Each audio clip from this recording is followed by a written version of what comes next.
The morning bell rang across the Galactic Academy as students from dozens of different worlds hurried to their first class. In the main hallway, creatures of every shape and size moved together in what most species called the greatest achievement of galactic civilization. Here, the children of former enemies learned side by side. Hannah Kim walked slowly through the crowd, her small human frame barely reaching the shoulders of most other students. Her black hair was tied back in a simple ponytail, and she carried her books close to her chest, like a shield. Every few steps, she would pause and look around with wide, nervous eyes before continuing forward. A group of Vexani students buzzed past her, their insect-like wings creating a soft humming sound. Their chitinous armor gleamed under the artificial sunlight that filled the corridor. One of them, a tall male named Kai Rosen, noticed the small human girl and nudged his friend. "Look at the new human," Kai said in his clicking voice. "She looks scared of her own shadow." His friend laughed, a sound like grinding metal. "Humans are always nervous. My father says they are the weakest species in the Alliance. Soft skin, no natural weapons, barely any strength." Hannah heard every word but kept walking. Her face showed no emotion, just the same quiet expression she had worn since arriving at the academy 3 days ago. In the xenobiology classroom, Professor Vorthak stood behind his massive crystal desk. The Quarian teacher was 8 feet tall and made of living mineral that sparkled in the light. His voice rumbled like distant thunder when he spoke.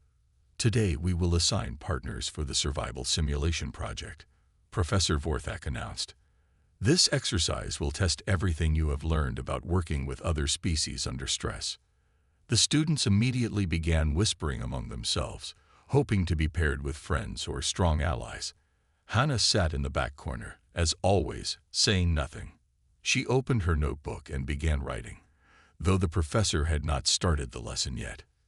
Yuki Tanaka, a blue-skinned Neptarian girl with gills along her neck, glanced back at Hannah. Yuki had tried to talk to the human girl several times, but never received more than a quiet hello in response. The Neptarian felt sorry for her. Humans seemed so alone in the galaxy, with no natural abilities to help them survive. Group assignments are as follows. Professor Vorthak continued, reading from his datapad. Kai Rosen, Nari Solham, Ta Winters, and Hannah Kim will work together. Kai groaned loudly. Nari, a smaller Quarian with purple crystal formations, simply nodded and calculated the odds of success with a human on their team. Ta, the only other human in the class, smiled and waved at Hannah. She looked up briefly, gave a tiny nod, then returned to her writing. "The simulation will take place on Xerion 7, Professor Vorthak explained. "You must survive for 72 hours with limited supplies. The moon has dangerous weather, hostile wildlife, and challenging terrain. Many groups do not complete this test successfully." Several students looked worried, but Hannah continued writing as if she had not heard. Her pen moved steadily across the paper, filling line after line with neat, small handwriting. After class, the assigned groups gathered to discuss their plans. Kai immediately took charge, his warrior training making him confident and loud. "We need strong shelters and good weapons," Kai declared. "I know hunting techniques that will keep us fed. Nari can handle the technical problems." Nari's crystal body flickered as she processed information. Statistically, groups that focus on defense rather than offense have a 12% higher survival rate. Ta looked between his teammates, then at Hannah. "What do you think we should do?" Hannah looked up from her notebook. Her voice was so quiet that the others had to lean in to hear her. "We should read about the nocturnal predators in the mission briefing," she said softly. "They hunt differently than the daytime animals." Kai laughed. "Worried about some animals. Humans really are nervous about everything." Hannah said nothing more. She closed her notebook and gathered her books. As she left, none of her teammates noticed that her writing had not been class notes. Instead, the pages were filled with detailed observations about each species in their class, including notes about their weaknesses, reaction times, and behavioral patterns. The quiet human girl walked home alone, already planning for Xerion 7 in ways her teammates could never imagine. The next day, the 4 teammates met in study room 7 to plan their survival strategy. Kai arrived first, his chitinous armor clicking as he paced around the small space. His insect eyes gleamed with excitement at the thought of proving his hunting skills. Neri entered quietly, her purple crystal body catching the light as she sat down with perfect posture. She immediately pulled out a datapad and began running calculations. Numbers flowed across the screen as she analyzed weather patterns, resource availability, and survival statistics. Ta came in carrying a stack of research materials about Xerion 7. As the other human in the group, he hoped to connect with Hannah and show that humans could contribute valuable ideas to the team. Hannah was the last to arrive. She slipped through the door so quietly that the others barely noticed her. She sat in the corner chair, opened her notebook, and waited. "Listen carefully," Kai began, standing tall and spreading his wings slightly. "On Xerion 7, we need to think like warriors. The Vexani have hunted dangerous prey for thousands of years. I know how to track, how to kill, and how to survive." He pointed at the mission briefing on the table. "These shadow stalkers they mention are just large predators. Every world has them. The key is to hunt them before they hunt us. We take the offensive." Neri looked up from her calculations. "The data suggests a different approach. Groups that focus on shelter construction and resource conservation have higher success rates. We should build a fortified base and minimize exposure to threats." "Numbers do not win battles," Kai replied with a dismissive wave. "Courage and strength do.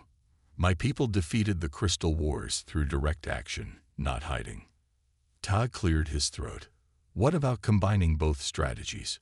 Humans have experience adapting to hostile environments. On Earth, we learn to survive ice ages, volcanic eruptions, and climate changes by being flexible." Kay's compound eyes focused on Ta. "Humans survived by running away and hiding in caves. That is not the same as fighting real predators."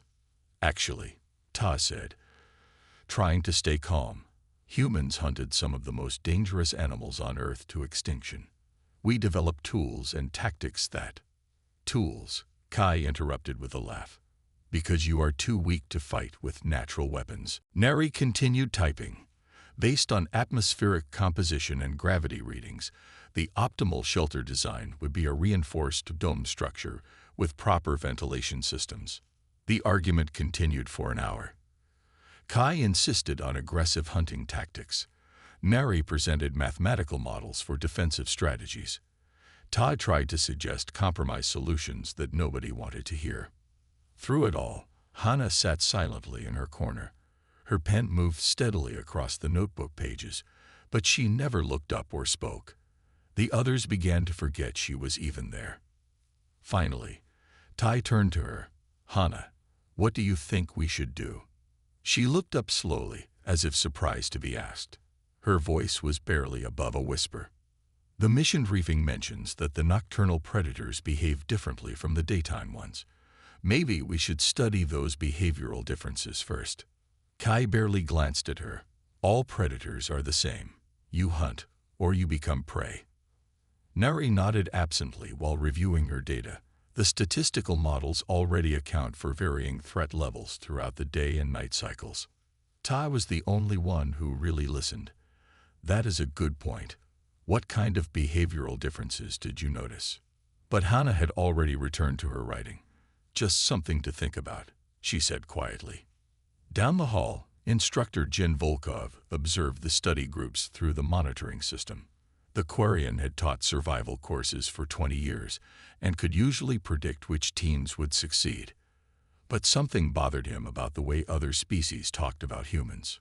The Galactic Alliance files said that humans had ended a three-way war between major powers when they joined. Yet students like Kai treated them as the weakest species in the galaxy. Jin had read the restricted reports about human colony worlds, and the survival statistics did not match the reputation. He watched Hannah Kim through the security camera. While her teammates argued loudly, She continued filling pages with small, neat handwriting. Jin zoomed in, but could not read the text clearly. Whatever she was writing, it was not notes about their survival plan. The meeting ended with no real agreement. Kai would lead the hunting efforts. Nari would handle technical planning. Todd would gather supplies, and Hannah would help where needed, though nobody expected much from the quiet human girl. As they left the study room, none of them noticed that Hannah had been writing detailed observations about each of their personalities, decision-making patterns, and potential weaknesses under stress. The simulation was 3 days away. The transport ship dropped through the thick clouds surrounding Sirian 7. Through the small windows, the students could see a world covered in dark green forests and rocky hills. Lightning flashed constantly in the purple sky, and rain fell in heavy sheets that looked almost black.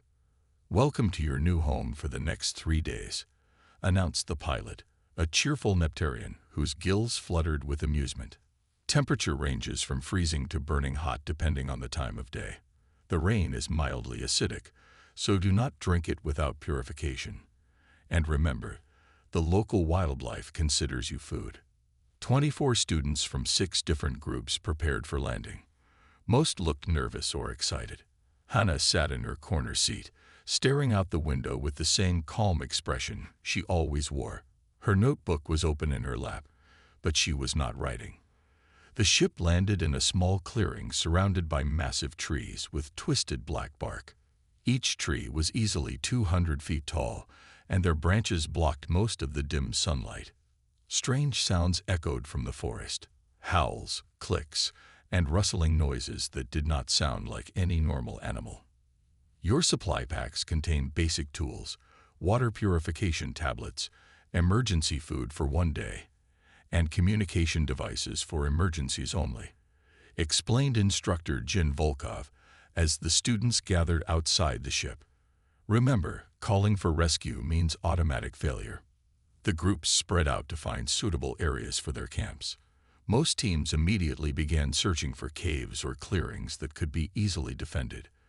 They had 3 hours of daylight left before the dangerous night period began. Kai led his team deeper into the forest, his compound eyes scanning for threats and opportunities. "We need high ground with good sight lines," he declared, "and close to water, but not too close to animal paths." Neri followed behind, checking her instruments and taking measurements.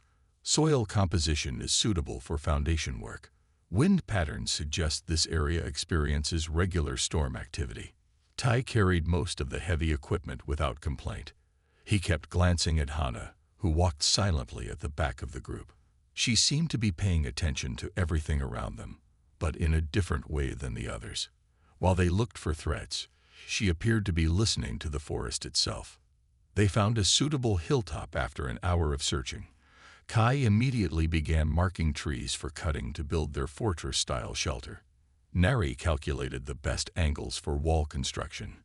Tai started gathering rocks for the foundation. "I will scout for water," Hannah said quietly. "Take the emergency beacon," Kai replied without looking up from his tree selection. "Do not go far. Humans get lost easily." Hannah nodded and walked into the forest. The others continued their work, confident that the quiet human girl would return safely with their water source located. She was gone for 3 hours. When Hannah returned just before sunset, she carried 2 containers of clean water and a small bag of edible plants. "There is a stream about half a mile to the east," she reported. "The water is clean, and the area seems safe."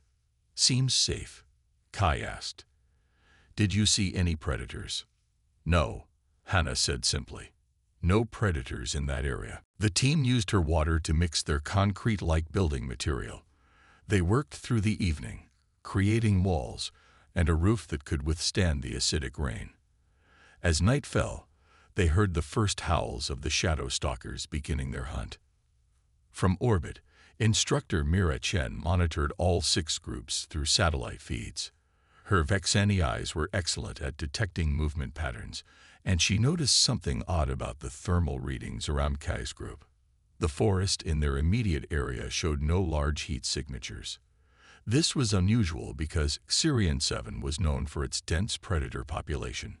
Every other group was already dealing with curious or aggressive local wildlife. Mira checked the readings again. The stream that Hannah had found was in an area that should have been heavily populated with various dangerous creatures. But the thermal scans showed nothing larger than small rodents.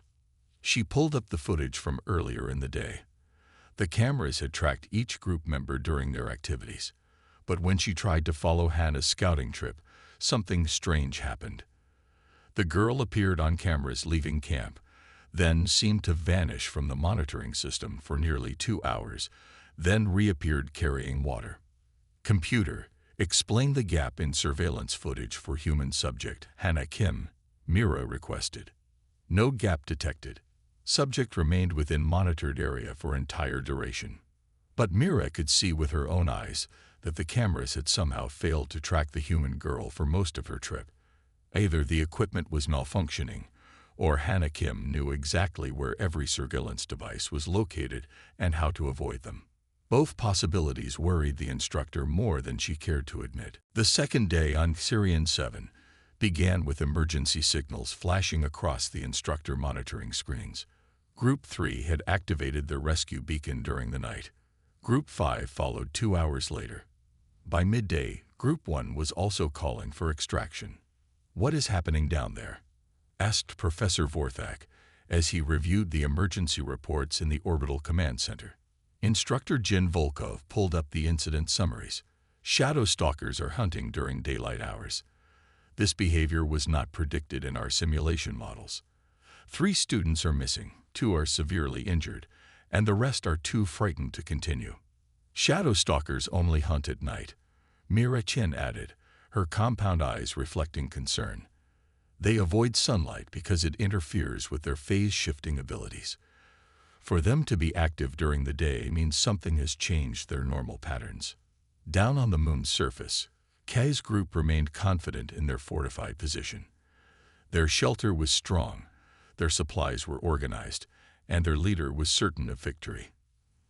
The other groups failed because they were weak, Kai announced while sharpening his natural claws on a piece of metal.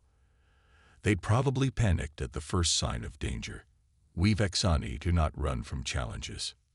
Nari looked up from her data pad, purple crystal body flickering with confusion. The statistical probability models are not matching our current experience. According to the mission briefing data, we should have encountered at least 12 separate hostile life forms by now. Maybe the dangerous animals are afraid of my warrior scent, Kai replied proudly. My pheromones signal that a true predator is present in this territory. But Nari continued calculating. We have been here 36 hours. The expected number of predator encounters should be 15.7. The observed number is 0. This represents a statistical impossibility. Tai had been thinking the same thing, but for different reasons. Since arriving on Syrian 7, he had not seen a single dangerous creature. Even the small forest animals seemed to avoid their camp entirely. When he mentioned this observation, Hannah looked up from her notebook. We should be thankful for the peace, she said quietly. Some places are just safer than others. Her response bothered Ta more than he could explain. There was something in her tone that suggested she knew exactly why they were safe, but was not planning to share that information. That night, Tai decided to pay closer attention to his mysterious teammate. He pretended to sleep while watching Hannah from the corner of his eye. According to their watch schedule, she was supposed to rest during the middle period, while Nari took guard duty. But Hannah never slept. She sat silently in her corner, appearing to doze, but her breathing never changed to the deep rhythm of true sleep. Her eyes remained slightly open, constantly scanning their surroundings. When a small night creature made noise outside their shelter, she turned her head toward the sound before anyone else even noticed it. Around midnight, she stood up carefully and moved toward the shelter entrance. Ta expected her to wake Nari for an early watch change, but instead Hannah simply stepped outside and disappeared into the darkness. Ta waited 10 minutes, then followed her. He found no trace of where she had gone. Her footprints ended at the shelter door, as if she had simply vanished into the night air. She returned 3 hours later, moving so quietly that Tai only knew she was back because he saw her settling into her corner again. Her clothes were completely clean despite the muddy ground and acidic rain outside. She showed no signs of exhaustion or stress. In the morning, Ta discovered something else strange.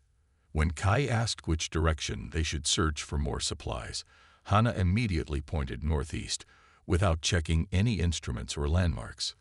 "How do you know that direction is best?" Tai asked. Hana paused, as if realizing she had revealed something she should not have.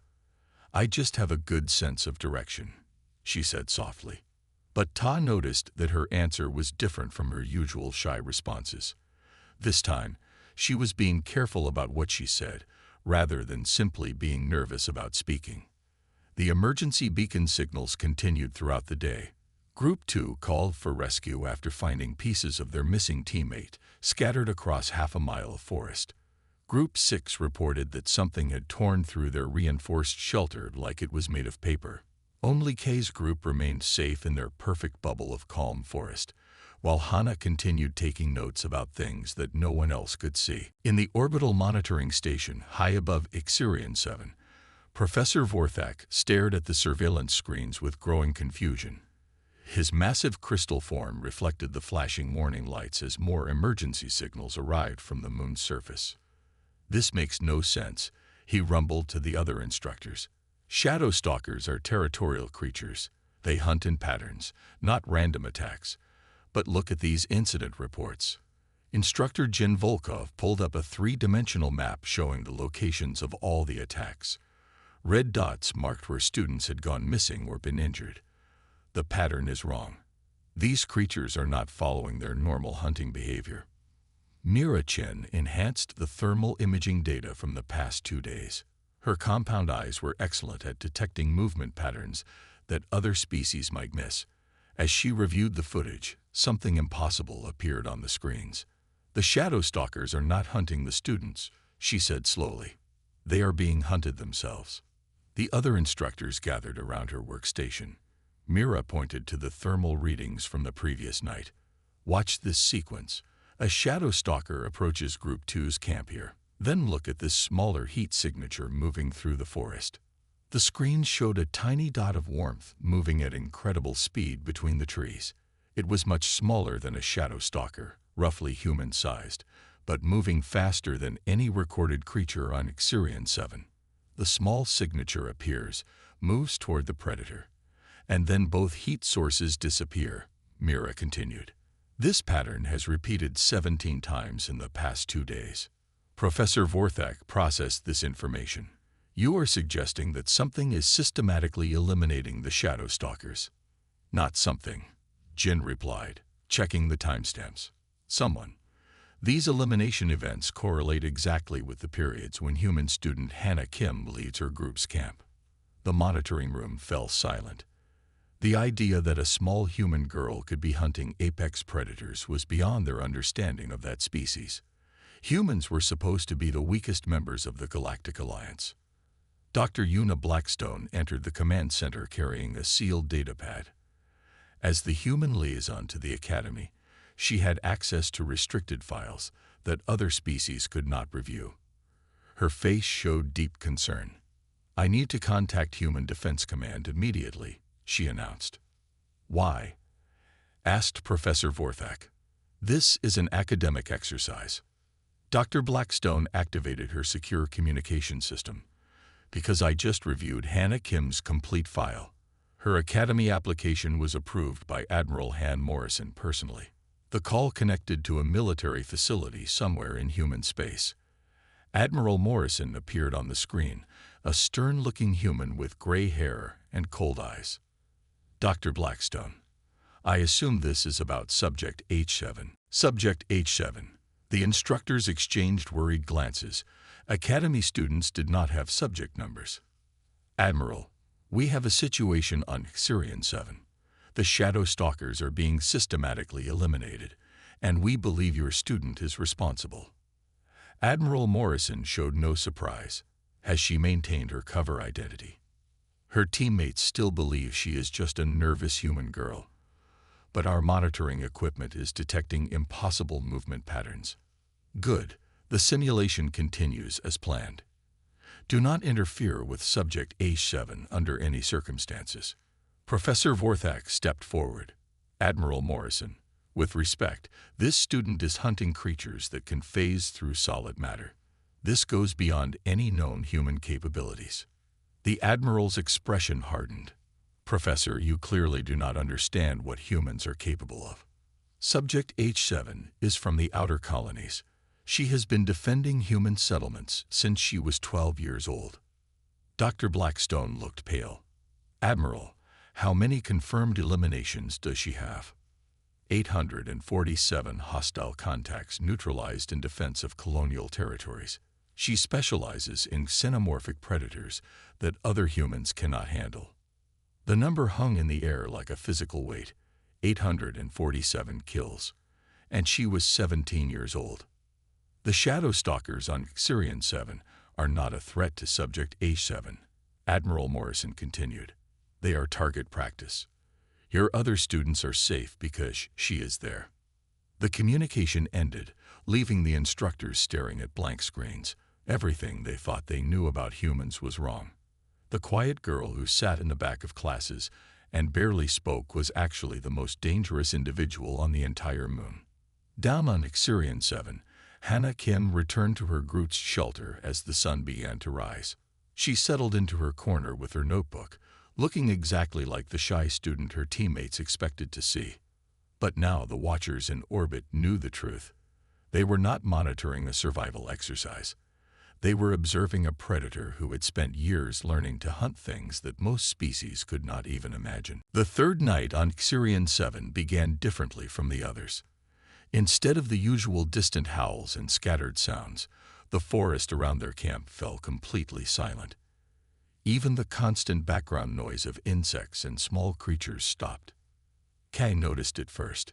His compound eyes were designed to detect threats, and the sudden quiet made his warrior instincts activate. Something is wrong, he announced, checking his natural weapons. Nari looked up from her data pad, where she had been reviewing their successful completion statistics. All environmental audio has ceased. This suggests the approach of a significant predator presence. Tai felt the hair on his arms stand up. After 2 days of mysterious safety, the danger was finally coming to them. Maybe we should contact the instructors. No, Kai declared firmly. We are almost finished with the simulation. I will not let some animals make us fail when we are so close to success. From her corner, Hannah looked up from her notebook. For the first time since arriving on Xerion 7, her expression was not shy or nervous. Her eyes were alert and focused in a way that made Ta feel uncomfortable. The first shadow stalker appeared at the edge of their camp just after full darkness. It was massive, easily the size of a small transport vehicle, with dark fur that seemed to bend light around it. Its eyes glowed with purple energy, and when it moved, parts of its body flickered in and out of visibility. Phase-shifting predator, Nari reported, her voice tight with fear, able to move through solid matter. Our shelter walls will not stop it. More shapes appeared in the darkness around them. 5 shadow stalkers, then 10, then 15. They were completely surrounded by creatures that could walk through their defenses as if they did not exist. Kai tried to maintain his confident attitude, but his wings were trembling. We fight them. It is better to die as warriors than to hide like cowards. Fight them with what? Tai asked, clutching his emergency beacon. They can become invisible and walk through walls. The shadow stalkers began moving closer. Their footsteps made no sound, but the ground shook with each step. One of them tested the shelter wall by pushing its clawed hand through the solid material like it was made of water. That was when Hannah stood up. "Stay here," she said quietly, but her voice was different now. Instead of the whispered nervousness her teammates expected, her words carried absolute authority. "Do not follow me. Do not watch." She walked toward the shelter entrance, moving with smooth confidence that none of them had ever seen before. Kai started to object, but found himself unable to speak. Something in Hannah's manner stopped all arguments. "You cannot go out there," Nari protested. "The statistical probability of survival against 15 shadow stalkers is 0.001%. Hannah paused at the door and looked back at her teammates.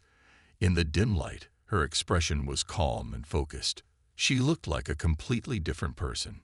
"Lock the door behind me," she instructed. "The emergency system will activate automatically if needed." Before any of them could respond, she stepped outside into the darkness wearing only her academy uniform. No weapons, no protective gear, no equipment of any kind. The door sealed behind her with a soft hiss. Kai immediately tried to override it, but the security system had engaged. They were locked inside. For several minutes, nothing happened. The shadow stalkers that had been surrounding their shelter seemed to have disappeared. Todd pressed his face against the small window, trying to see what was happening outside. Then the sounds began. They were not the sounds that belonged in any academy simulation. Deep impacts that shook the ground. Screeches that hurt their ears even through the shelter walls. Crashes that sounded like trees falling. And underneath it all, other noises that made no sense. The sounds continued for 30 minutes. Sometimes they came from directly outside the shelter. Sometimes they echoed from deep in the forest. Always, they were violent and terrible. Then everything went quiet again. In the command center above, the monitoring equipment registered massive energy readings across the entire area. Thermal imaging showed heat signatures moving at impossible speeds. The electromagnetic sensors detected phase shift disruptions that exceeded anything in their databases. And in the center of it all, one small human signature moved with perfect precision through the chaos. Dawn came slowly to Xerion 7, with pale purple light filtering through the thick forest canopy. Inside the locked shelter, Kai, Nari, and Ta had not slept at all. They had spent the entire night listening to silence and wondering what had happened to their quiet teammate. When the door locks finally disengaged with the morning safety protocols, Kai was the first to rush outside. He expected to find evidence of a terrible battle, or at least signs of where Hannah might have fled during the attack. Instead, he found her sitting peacefully against a tree just outside their shelter. She had a small book open in her lap and was reading quietly, as if nothing unusual had happened. Her academy uniform was completely clean and undamaged. "Hannah," Ta called out cautiously, "are you okay?" She looked up with the same shy smile she had worn since arriving at the academy. "Good morning. Did you sleep well?" Neri emerged from the shelter, her crystal body flickering with confusion as she scanned the area with her instruments. "Where are the shadow stalkers? 15 large predators do not simply disappear." "I think they left," Hannah replied softly, returning to her book. "Sometimes animals change their minds about hunting." Kai spread his wings and flew up to get a better view of the surrounding forest. What he saw from above made no sense. Large areas of trees were flattened in strange patterns. Deep gouges marked the ground in lines that stretched for hundreds of yards. And everywhere, there were pieces. "There are body parts scattered across the entire forest," he called down to the others. Something tore these creatures apart. Emergency extraction ships arrived an hour later. The rescue teams had come to collect the final group of students, expecting to find either successful survivors or casualties requiring medical attention. They did not expect to find a massacre site. Instructor Mira Chen was among the first to land. Her compound eyes immediately noticed the wrongness of the scene. The forest looked like a battlefield, but only one side had taken casualties. "What happened here?" she asked the 4 students. Kai pointed at the destruction around them. "We were attacked by many shadow stalkers last night, but something else must have fought them off." "Something else?" Mira looked at each student carefully. "Did any of you leave the shelter during the attack?" Ta glanced at Hannah, who was still reading her book peacefully. Hannah went outside during the fight, but she came back safely. Mira's attention focused on the small human girl.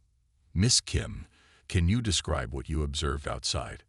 Hannah looked up from her book with innocent eyes. I could not sleep, so I went for a walk. When I came back, the dangerous animals were gone. I think they found easier prey somewhere else. The rescue teams spent hours documenting the scene. They found pieces of shadow stalkers spread across 3 square miles of forest. The creatures had been torn apart with surgical precision, each one dismantled in ways that suggested intimate knowledge of their anatomy. But strangest of all were the footprints. Small, bare human feet had walked between each kill site. The prints showed no signs of running or struggle, just calm movement from one location to another. Professor Vorthak arrived on the afternoon transport, along with Dr. Una Blackstone. They reviewed the evidence with growing disbelief. 15 shadow stalkers, Professor Vorthak rumbled, examining a claw that had been cleanly severed from its owner. Phase-shifting apex predators that can walk through solid matter. And they were eliminated by a single individual. Dr. Blackstone knelt beside one of the impact craters. The ground showed signs of massive force applied with perfect control. These creatures were not just killed. They were systematically hunted and executed. Up in orbit, Instructor Jen Volkov reviewed the orbital surveillance footage. The cameras had recorded brief glimpses of the battle, but most of it was too fast for the equipment to follow clearly. What they could see defied understanding. A small figure moving at impossible speeds. Shadow stalkers fleeing in terror before being caught and destroyed. And through it all, methodical precision that suggested this was not a desperate fight for survival, but a planned elimination operation. When the transport ships prepared to leave Sirian 7, Hannah walked aboard with the same quiet manner she had shown all semester. She sat in her corner seat, opened her notebook, and began writing as if the past 3 days had been nothing more than an ordinary field trip. Her teammates sat nearby, stealing glances at her and whispering among themselves. They had spent 3 days with someone who was clearly not what she appeared to be, but none of them could figure out what she really was. Back at the Galactic Academy, life returned to normal routines. Students attended classes, completed assignments, and discussed their experiences on Sirian 7. The survival simulation had become legendary among the student body, especially since only one group had completed it successfully. Hannah Kim walked through the hallways as quietly as always, carrying her books close to her chest and avoiding eye contact with other students. To most observers, she appeared to be the same shy human girl who had arrived at the academy weeks earlier. But now, some people were paying closer attention. Tan noticed how other students unconsciously stepped aside when Hannah approached, even though she was smaller than most of them. In the cafeteria, conversations grew quieter when she passed by. Even the aggressive Vexani warriors seemed to avoid sitting too close to her table. During xenobiology class, Professor Vorthak showed training videos of various predator species attacking prey. Most students watched with normal interest or mild discomfort. Hannah watched with the same calm expression she always wore, but Ta noticed that she never blinked during the violent scenes. When the professor showed footage of a pack hunt, Hannah took detailed notes. Ta glanced at her notebook and saw that she was not writing about hunting behavior. Instead, she was documenting the precise methods each predator used to disable its prey. In combat training class, Instructor Jen Volkov taught basic self-defense techniques to students from non-warrior species. Hannah participated reluctantly, always claiming to be confused or clumsy when called upon to demonstrate moves. But Kai had started watching her more carefully. During one exercise, when the instructor was not looking, Hannah briefly corrected another student's stance with tiny adjustments that transformed an awkward defensive position into something deadly efficient. She did it so smoothly that most people missed it entirely. "How did you know to do that?" Kai asked her afterward. Hannah looked surprised, as if she had not realized what she had done. "Do what?" "I was just trying to help." The questions began to build up in Ta's mind. How had Hannah known exactly where to find safe water on Sirian 7? Why had she always known which direction to go without checking any instruments? How had she walked through a forest full of apex predators for 3 days without encountering a single threat? One evening, Ta found Hannah alone in the academy library. She was reading a xenobiology textbook about Vexani anatomy, but she was holding the book upside down while somehow still taking accurate notes. "We need to talk," he said, sitting down across from her. Hannah looked up with her usual nervous expression. "Is something wrong?" "What happened on Xerion 7? "We completed the survival simulation successfully," she replied carefully. "Those shadow stalkers. You killed them all." Hannah tilted her head with what appeared to be genuine confusion. "Why would you think that? I am just a student." But Ta had been observing her for days now. "You never actually answered my question. And your voice is different when you are being careful about what you say." For just a moment, something flickered behind Hannah's eyes, a brief glimpse of something that was not shy or nervous or innocent. "I do not know what you mean," she said, but her tone confirmed Ta's suspicion that she was choosing her words very deliberately. That afternoon, Dr. Una Blackstone called an emergency faculty meeting. The human liaison had received additional information from the Colonial Defense Command, and what she learned had kept her awake for 2 nights. "Hannah Kim is not just from the outer colonies," she announced to the assembled instructors. "She is from Kepler 442 bits, the 3rd planet in the Predator war zone." Professor Vorthak's crystal form darkened. That world was supposed to be uninhabitable. The reports said it was overrun by xenomorphic hunters. The reports were correct, Dr. Blackstone continued. Kepler 442 bits has been under constant siege for 3 generations. The colonists there do not just survive. They fight a daily war against creatures that make shadow stalkers look harmless. She pulled up Hannah's complete military file. Subject A7 has been defending colonial settlements since she was 12 years old. Her confirmed elimination count is 847 hostile contacts, but that number only includes the ones that were officially documented. The room fell silent as the implications sank in. Hannah was not just a dangerous human. She was a survivor of humanity's most violent frontier, trained from childhood to hunt things that most species could not even imagine. And she was sitting in their classrooms, quietly taking notes about the weaknesses of every species in the Galactic Alliance. The emergency faculty meeting continued late into the evening as Dr. Una Blackstone revealed more classified information about human capabilities. Professor Vorthak and the other instructors listened with growing amazement and horror. "The Predator Wars lasted for 200 years, Dr. Blackstone explained. Humanity fought creatures that could phase through matter, regenerate from almost any wound, and hunt with intelligence equal to our own. We did not just survive. We won." Instructor Jin Volkov pulled up star charts showing human space, but the official records say humans are a peaceful species that joined the Alliance to avoid conflict. "That is what we wanted other species to believe," Dr. Blackstone replied. "After 2 centuries of total war, humanity decided we needed allies, not more enemies. So we presented ourselves as the weakest member of the Alliance." Professor Vorthak processed this information slowly. "You mean that every assumption we have made about human limitations is wrong?" "Completely wrong. Hannah Kim represents what human children become when they grow up fighting for their lives every day. She has been defending colony settlements since she was 12 years old, not because she was forced to, but because she was the best at it." Mira Chen looked at Hannah's academic file on her screen. Perfect grades in every subject. No disciplinary problems. The ideal student. Dr. Blackstone highlighted a single line at the bottom of the official transcript. 847 confirmed eliminations in defense of colonial settlements. Psychological evaluation indicates strong preference for peaceful solutions when possible. The number was staggering. 847 kills, and she was only 17 years old. "The truly frightening part," Dr. Blackstone continued, "is that Hannah is not unusual among human colonists.